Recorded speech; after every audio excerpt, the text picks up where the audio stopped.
guys, Hey, how are Rachel. you? How are you? I'm doing great. So to start, I love um the it's not a contrast, but I love the energy of like the Mutiny Club and how bright and vibrant it is mixed with the like darker aspects of this story. When you guys are creating it, how do you guys all work together through the writing process and direction and everything to make sure both of those all work together to make the show cohesive and engaging for us as the audience? Well, that's the show, no? Entertainment and the dark side. So it is well, we put it together in the sense that it was a story that we both were interested in telling, a story of Latin America in America, the story of immigration, of exile. It's not an immigration story, it's an exile story. Mhm. Um, and then the world that we created of the Mutiny Club as a place to where everybody wanted to be, the happening place, the place where everything was available and free, etc. We wanted will become also the place to wanted to be in the series. So it's a massive point of attraction where everything happens. Chris I describes mean, it like the Casablanca movie, you know? Yeah. Blanco and cocaine. But I think you hit the nail on the head, which is just that we try to show the inside of the mutiny, no nosebleeds, no people being let out on stretchers. But outside the club, you see that for every line of cocaine, there's probably three dead bodies stretching back to South America. So now, in terms of our collaboration, he likes to think that his direction saves my crappy writing, and I like to think that my great writing saves his crappy direction. Look at So him. there you go. He doesn't We're learn. like we're doing a comedy. No, no, Yeah. no growing up We're here. auditioning for comedy. You're auditioning for Saturday Night Live. Um, I asked this because I love, that Burton is hanging out with like these famous people, especially like seeing him and Rick James just like sitting on beach chairs is endlessly funny to me. Do you guys have people in mind outside of who are in the show that you're like, I would have loved to see this famous person from the 70s and 80s exist in the Mutiny Club and what their energy would have been like?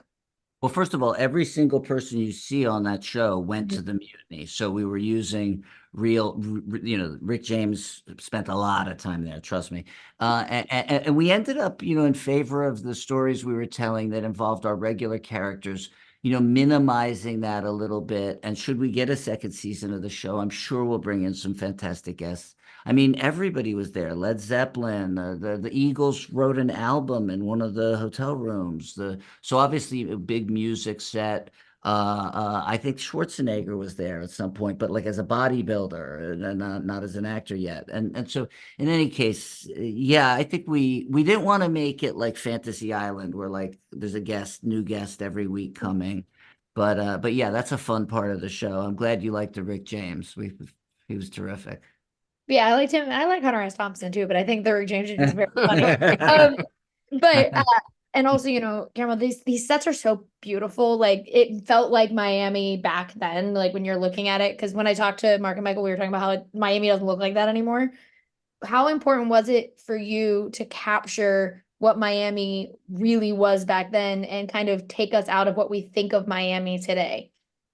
I'll never forget sitting because we scouted, somebody went to scout Puerto Rico, but then Guillermo and I went and scouted Colombia and the Dominican Republic. And I'll never forget standing with Guillermo in Colombia, and he's looking out over the water, and he says, "No, this water isn't the right color for Miami. It's too, green or something." And so like Colombia was out. So then we went to the DR, and right away we saw that that was going to make a very good facsimile for 70s Miami.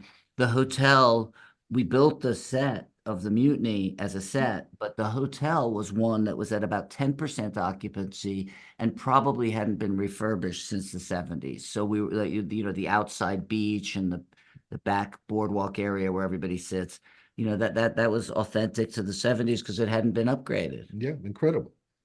Yeah. Even buildings in the city, there's like a nouveau, like buildings that are almost replicas of Miami. We were able to do quite a bit. The Mhm. countryside, for instance, Yeah. and pieces of the city and the water and the Malecon, et cetera, et cetera. No? But very, very, very lucky we were to find it. Mhm. Yeah, and it looked beautiful. But thank you guys so much for talking with me today. I really appreciate it, and I can't wait for everyone to get to see the series. Thank you. Very good.